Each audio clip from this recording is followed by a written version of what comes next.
Welcome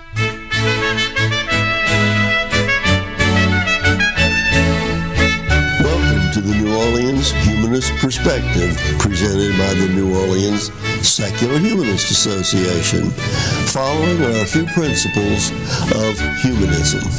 We're committed to the use of science and reason for understanding the universe and for solving human problems. We're skeptical of untested claims of knowledge, but we're open to new ideas. We are concerned with securing justice and fairness in society and in ending intolerance and discrimination. We are committed to the total separation of religion and government. We affirm humanism as a realistic alternative to the theologies of despair and the ideologies of violence. We reject the concept of an afterlife and believe in living a full and rewarding life here and now. We value and respect each individual's right to judge and lead their lives according to their own position, as long as it's respectful of other people living in a free society.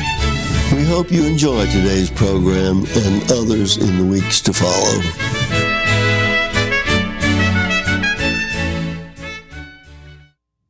Hello and welcome to another episode of The Humanist Perspective. I'm Jim Dugan, your host for this evening.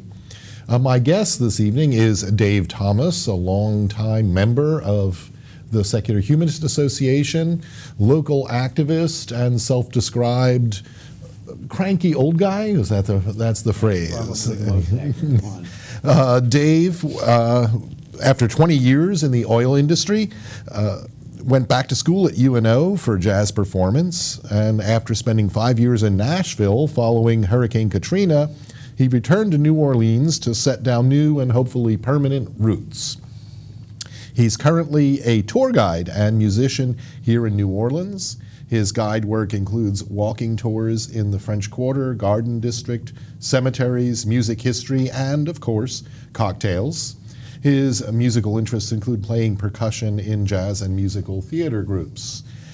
And we're going to talk a little bit about Dave's process of discovering atheism to humanism and then to activism, social engagement. Mm-hmm. Sounds good. Can you tell us a little bit about how this process started? Well, I guess the earliest part was realizing I was an atheist. I was raised a Methodist, and I think I was fairly active in the church as a kid. I was an altar boy.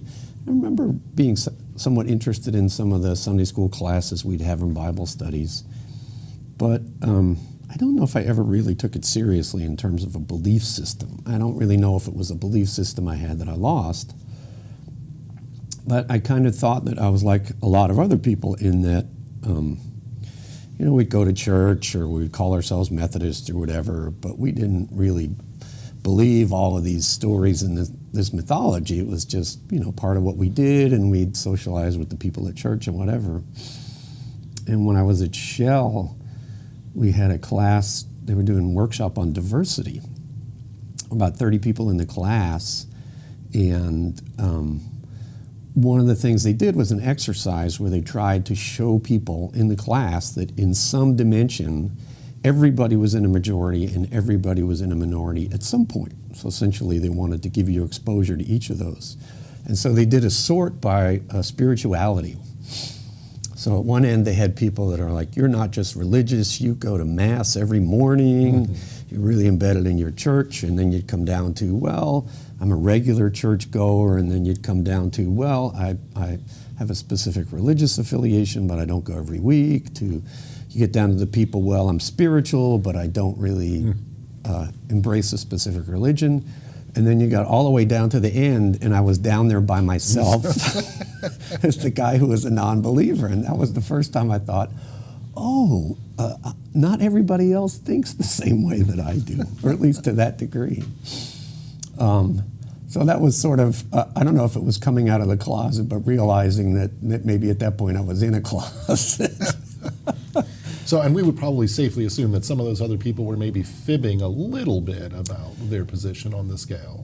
Could be. I don't know. I kind of took them at face value that basically just people were a whole lot more religious than I was. And I think you see that from talking to people. There are a lot of people that will describe themselves now as spiritual, but they don't go to church. They don't necessarily have an organized religion that they associate with.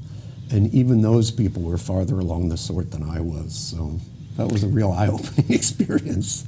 So, and at that time, were you as socially engaged as you are now as activist? Or? No, it wasn't completely unengaged, but probably at that point, all the activism that I had done would have been through Shell-related activities. The one I remember in particular is every fall, they would participate in a citywide renovation project. I think it was actually called Christmas in October.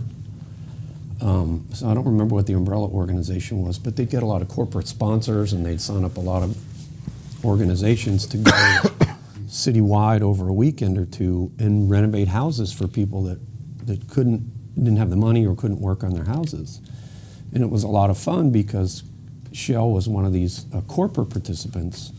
They were very supportive of the process, and so they'd always turn out a gang. Mm-hmm. So we tended to get the big houses because they knew that we were going to show up with enough people to work them. So I think that was probably my first experience with participation in the community and doing what we would call activism. And it was a lot of fun, and it was really rewarding because you felt like you were helping people that needed help. And when you got done that weekend, I mean, things looked different than when you started. So in your own description of your path, you say you started with atheism and discovered humanism or developed it a little bit later, and then a much more engaged kind of activism. Where's the difference? How do you draw the line from atheism to humanism? Well, so atheism, to those of us that have that belief system or lack of belief system, it's an absence of something.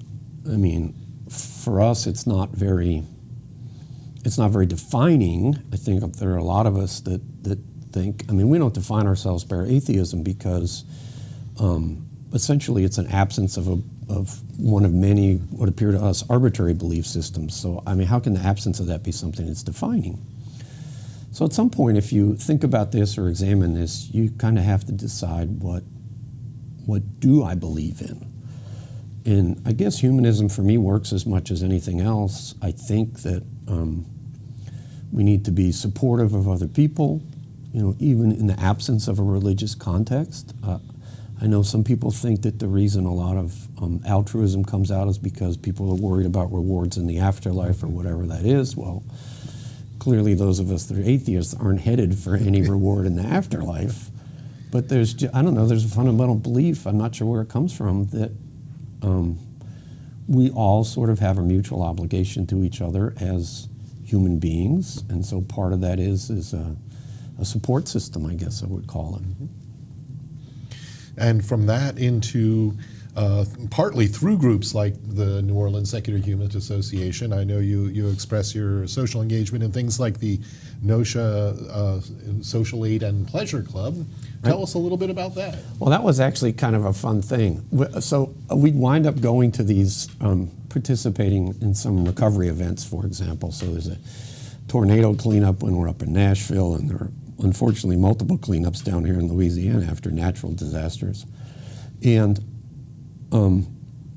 you're frequently working out of a church, even just set up in the church parking lot. And there are a lot of church groups. Many of these recovery activities, they come from all over the country and they show up to help with the recovery. We experienced that after Katrina in New Orleans. There were a lot of church groups that showed up.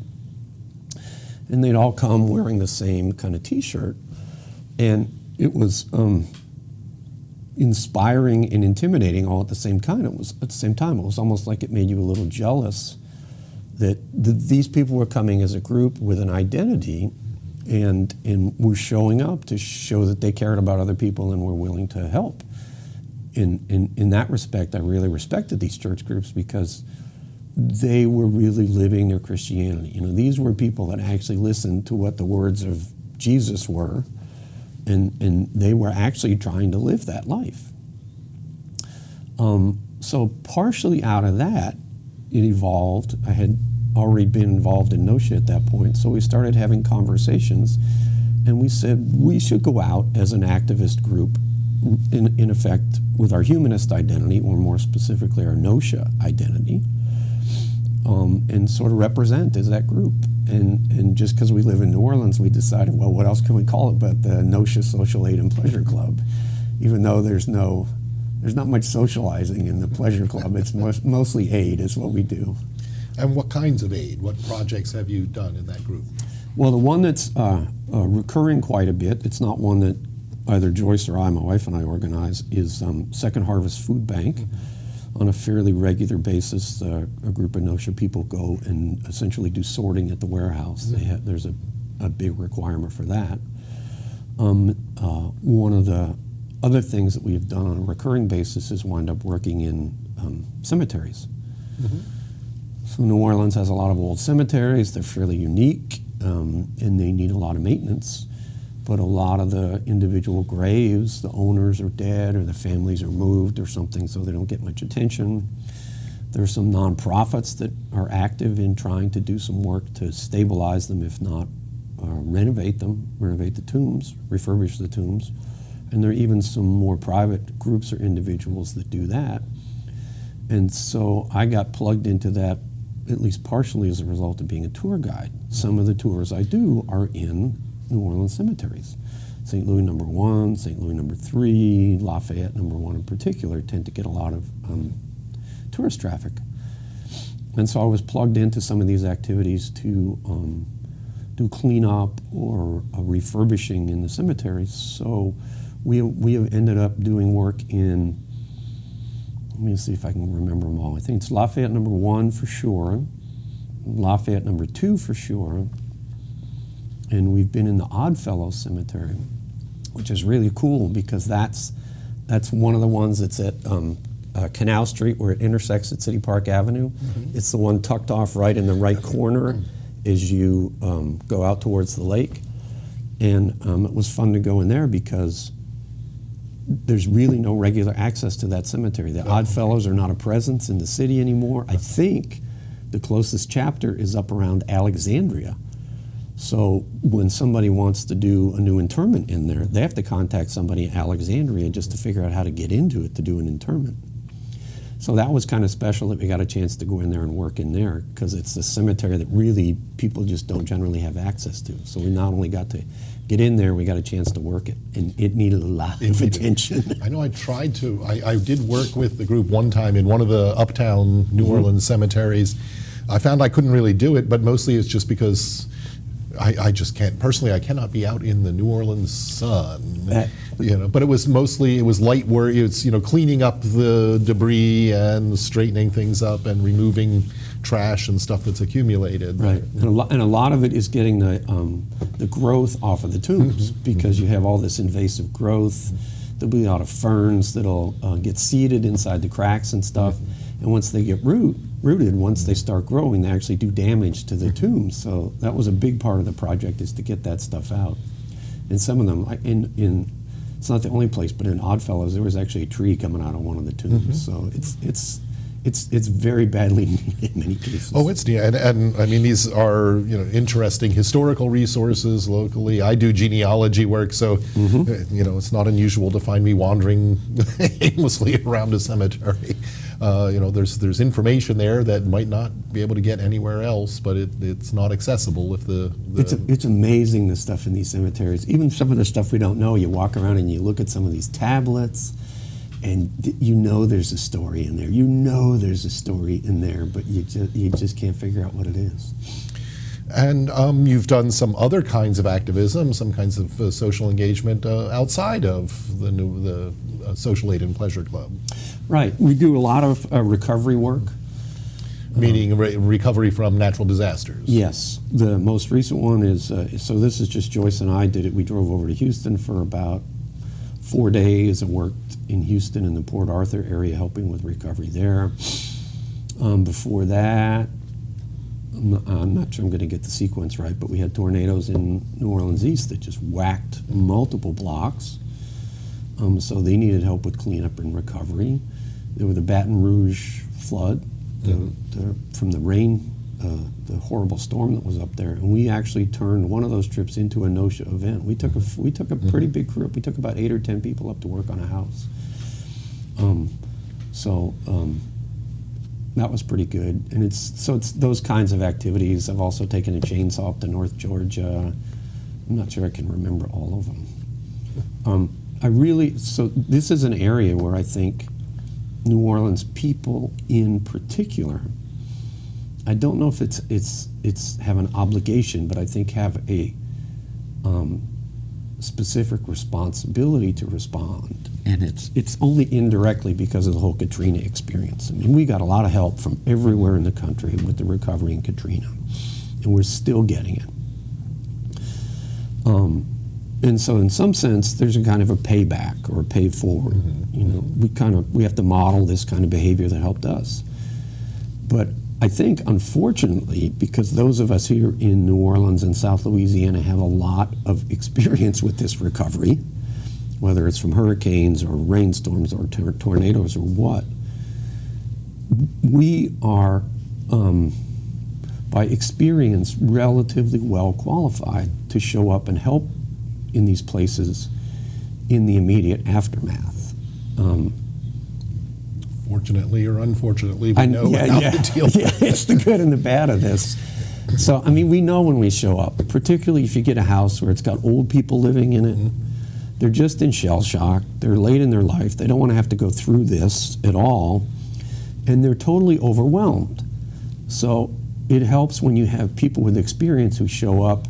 They not only know what needs to be done because they've been through it multiple times, they know what things to bring. You know, are you doing recovery? Are you doing cleanup? Are you doing demolition? Depending on what you're doing, what tools do you have to bring? What kind of stuff do you have to bring? Are you bringing storage bins to help them put their china in and wrap that up? Are you cutting sheetrock off walls? And people that haven't been through that, they don't know what they're dealing with. They don't know where to start. And so that's one of the things we bring with our presence is we hit the ground and we know what to do. It's very important in responding to disastrous situations. Exactly, and it's like you said, unfortunately, Unfortunately. we didn't get trained in it. It's just experience at this point. And I know that another thing that's near and dear to your heart. There's one of the photos. Sorry, this is the debris pile in front of one of the houses that we did over with in the Houston. necessary respirators. With the necessary respirators. This is a house that we were probably there about 4 weeks after the hurricane hit. This house, it had not flooded, but the roof had come off. So basically they got 40 inches of rain inside the house, and it had not been touched. So we were there, at least initially, with a crew of about another half a dozen people, maybe. In this case, we were working through NOSHA, which is a Jewish relief organization. And that's the debris pile. So this kind of stuff, unfortunately, looks very familiar to those of us in New Orleans and Baton Rouge. And this is one of the other ones. We wound up working on one of the days out of this church, Oak Meadow Church, I think is what it was called. It was the local headquarters for the Cajun Army. And one of the things that was very impressive about this recovery is there was so much self-organizing that was going on. So this church, essentially, they opened themselves up as a place for the Cajun Army to come in. And the Cajun Army came in mostly expecting to do a lot of demolition because, you know, they know that's kind of the first step. And there wound up not being a lot of demand for that in the neighborhood. It's not because it wasn't a damaged neighborhood, but it was a largely Hispanic neighborhood. The people in the church think a lot of the people in the neighborhood were illegals, and so they really did not want any outside help. It was like, no thank you. So then by circumstance, the church wound up being converted to essentially a food depot. There was a group that set up a big tent in the back of their parking lot. I think it was the Rainbow Coalition or just affiliated with them. They set up an open-air kitchen back there, and they cooked hundreds, if not thousands, of meals for the neighborhood every day. And then their parking lot became a distribution center for food. Like, this was not a plan. But somehow they got plugged in, and semi-trucks would come in there and unload pallets, and they'd resort them into boxes and give them out every day with a line of cars. So that's what's amazing about this process is they started out thinking they were going to be doing one thing, and they wound up doing another one, and they just stepped up. And literally all the offices in the church, they all converted to dormitories. When we got the tour, the Ashley would open a door and she'd go, "This is my office," and there's mattresses all over the floor. But again, I think that emphasizes the importance of having people who are familiar with, who have the experience, because it wasn't centrally organized. It was a spontaneous organization that developed out of people who knew how to take care of business. Exactly. And this is what I think is important. This is what the back of my car looked like. And this is an illustration of why they need people like people from New Orleans, because that's all the stuff that we knew to bring. That's a fan sitting in there so you can dry out a house.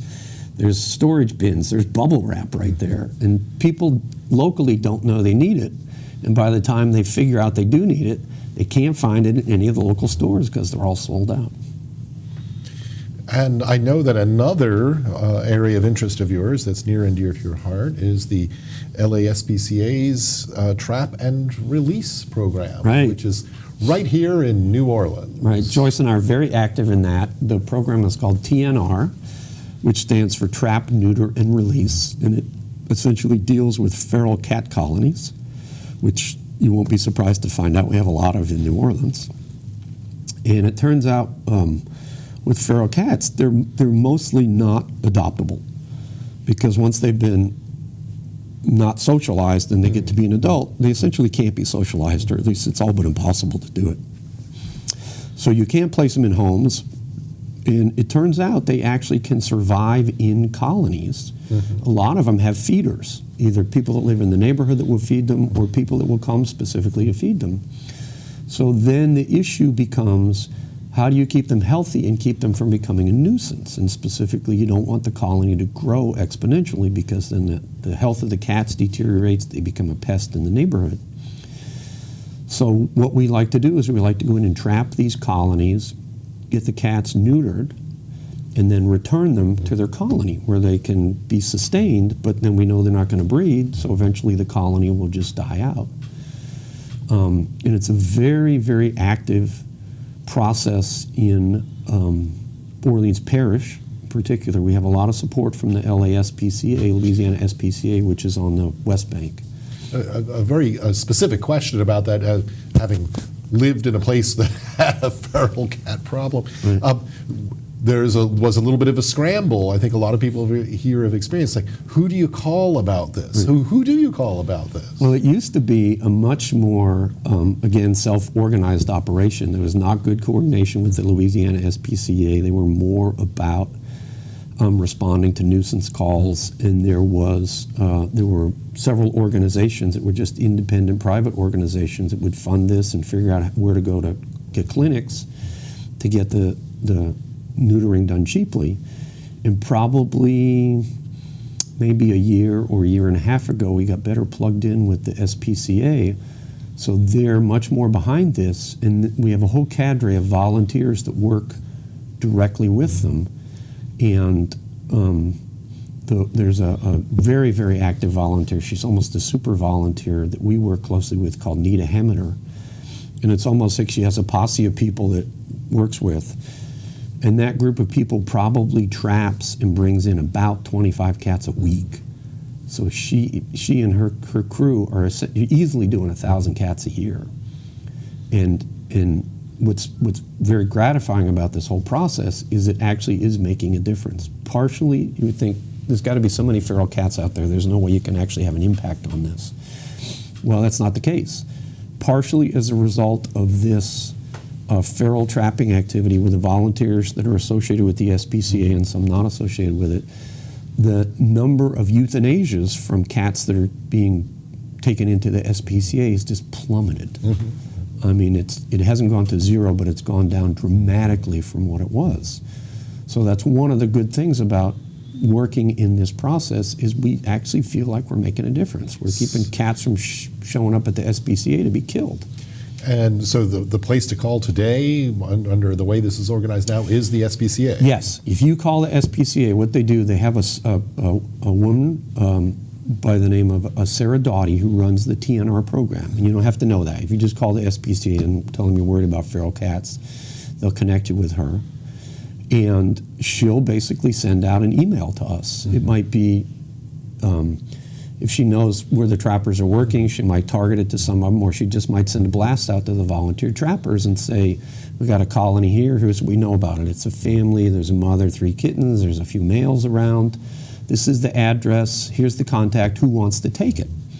And somebody will step up and say, okay, I'm going to be trapping in that neighborhood, or... So this is where you come in. This is a volunteer effort where you take the cage, the humane catch cage that Right. you use. Shall we show our people the You can trap? put the prop up there. We still have a minute or two to go. This is what we take out. This is one of the traps we use.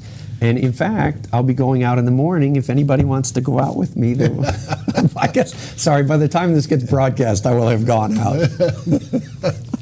So the SPCA is relying on volunteers Yes. to go out and then you do the transport as well. Yes. In fact, it's pretty common that so for example, Nita might go out with a crew on Sunday or Monday, and then on Tuesday I'll plug into her and I'll go, okay, I can trap or I can transport. And she'll say, well, why don't you transport today? So I may wind up taking in a dozen cats that I didn't trap, but it's because there's a really nice integrated team that does it. And the SPCA also has some staff people that do some trapping too, but the bulk of it now is getting done by the volunteers.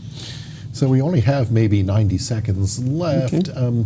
Do you what key points would you like to make to people out there considering activism, whether from a religious or a humanist perspective? What would you recommend? So my general advocacy would be that there are lots of opportunities out there. It's a good thing to be doing. And those of us in New Orleans have particular skills to bring to the table, so we should look for some of the things where we can really help out people. Like the Houston tragedy, unfortunately, is a great example of that. You know, Florida, if you have people in Florida, same thing over in Florida. Or even Puerto Rico, it's a little bit harder to get to, but they're really hurting badly now. And what kind of, very briefly, what kind of interactions you found, you said you spoke of your respect for the religious groups, and do you get the same back? Yeah, I would say generally yes. Basically, people are happy when you show up to help. Yeah. And we always try to wear we have the Social Aid and Pleasure Club t-shirts, so we always try to represent, but, you know, frankly, people are happy to see us if we're there to help. In times of need, everybody's happy to see whoever can show up. Exactly. And I think it's very important, as you said, to work with what you know and kind of go with the flow with the organization. Like if you have people that know what they're doing and know how to put things together, you know, fall into that pattern. Exactly. And don't try to just run everything. Well, Dave, Thomas, thank you so much for joining us this evening. Thank you, Jim. Appreciate the opportunity to talk. And we look forward to another episode of The Humanist Perspective.